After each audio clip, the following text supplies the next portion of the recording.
Penambahan kasus COVID masih berkisar pada sekitar 20,000 hingga 30,000 kasus per hari pada minggu ini membuat kebijakan pelonggaran masker di dalam ruangan setelah liburan Imlek ditangguhkan. Komandan CCC Wang Pisat mengatakan keputusan diambil atas 3 pertimbangan yang terdiri dari situasi pandemi yang kembali memanas setelah liburan Imlek, detail pelonggaran masker belum terintegrasi dan kapasitas medis yang terbatas akibat bertambahnya pasien miokard infark dan stroke. Untuk itu, kebijakan baru tentang pelonggaran masker perlu ditunda. Mengenai waktu penurunan kriteria penyakit menular COVID dari kategori 5 menjadi kategori 4 setara dengan penyakit flu yang hanya perlu dilaporkan jika mengalami kondisi darurat, Wang menunjukkan bahawa COVID telah berubah menjadi sejenis influenza di mana Jepang dan Amerika Serikat berencana membuka penuh perbatasan pada bulan Mei dan kasus positif tidak perlu dikarantina. Taiwan juga akan menerapkan kebijakan yang sama jika COVID diturunkan ke kategori 4. 答案是有可能，那因为一方面这个疾病它一直在这个朝向这个我们讲的这个流感化去在演化当中。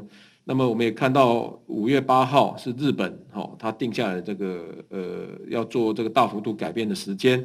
那么美国是5月11号。 Namun, CCC juga mengumumkan bahwa mulai 7 Februari, kontak dekat kasus dan pendatang dari luar negeri hanya perlu melakukan diagnosis jika bergejala. Taiwan memasuki musim kekeringan, ditambah curah hujan yang tidak memadai selama musim dingin, wilayah tengah ke selatan mulai kekurangan air, dan 7 dari 9 kata bertindih di Danau Sanmun Nantou muncul di permukaan air. Meski patung 9 kata bertindih tidak berhubungan secara langsung dengan kondisi air, tetapi masyarakat diimbau untuk menghemat air sebelum hujan musim semi datang.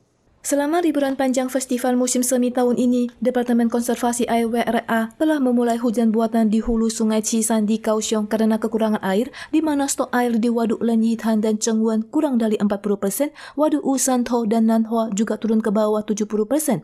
Kondisi air di Chiayi menyerah hijau oranye dan Tainan lampu kuning untuk pasokan air dekompresi. Berhubung curah hujan kumulatif di Sungai Kaoping hanya 40% dari periode yang sama tahun sebelumnya, Biro Air Tainan juga menyarankan Kaohsiung untuk menyesuaikan sinyal lampu menjadi hijau oranye yang sedikit ketat. Menurut WRA, Sungai Kaoping kaya akan sumber daya air dan air bawah tanah sehingga kondisi air masih sangat stabil. Curah hujan tahun lalu relatif rendah tetapi masih jauh dari tingkat kekeringan seabad dan penyesuaian akan dilakukan berdasar pada kondisi.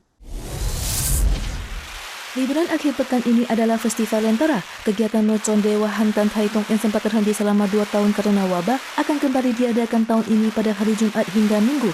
Pada tanggal 1, Pemkot Taitung mengundang 5 pelaku prosesi yang menembakkan mercon di tubuh sebagai pemanasan berhasil menarik banyak perhatian masyarakat untuk merasakannya sendiri di lokasi. Sementara mercon tawon Yansui yang terkenal di Tainan akan digelar pada hari Sabtu dan Minggu. Di samping itu, kuil Lu Erman juga akan mengadakan 2 gelombang pertunjukan kembang api pada malam Minggu. Acara festival lentera yang terkenal di Taiwan Utara adalah Festival Lentera Langit di Pingxi, Kota New Taipei. Pelepasan lentera akan diadakan 2 kali masing-masing pada tanggal 5 Februari dan 11 Februari yang berdekatan dengan Hari Valentine. Lebih setengah juta pekerja yang terdiri dari guru, pegawai negeri, masinis, dan sejumlah sektor di Inggris melancarkan pemogokan kerja skala terbesar dalam 10 tahun pada 1 Februari. Mereka turun ke jalan dan menuntut kenaikan upah kepada pemerintah kerana inflasi telah membuat masyarakat sulit untuk membayar biaya makanan dan energi yang melonjak. Pemogokan massal membuat banyak sekolah yang ditutup, angkutan umum berhenti, dan militer bersiaga untuk membantu di perbatasan Inggris. Make a stand against what we see is absolutely 12 years of Tory austerity and the cuts impacting massively on the children's education through lack of funding in the classroom, plus of course our own salaries, which have real terms have been slashed.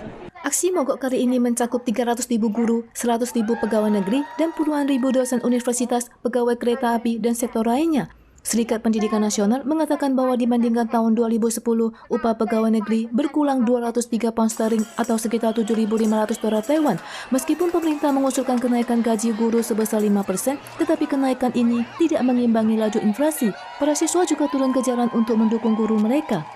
Tingkat inflasi di Inggris telah melampaui 10%, tertinggi dalam 40 tahun dan menimbulkan puluhan ribu orang mengadakan aksi mogok dalam beberapa bulan terakhir. Dimulai dari layanan pos, pengacara, industri liter, dan bahkan staf medis juga berencana mogok pada minggu depan.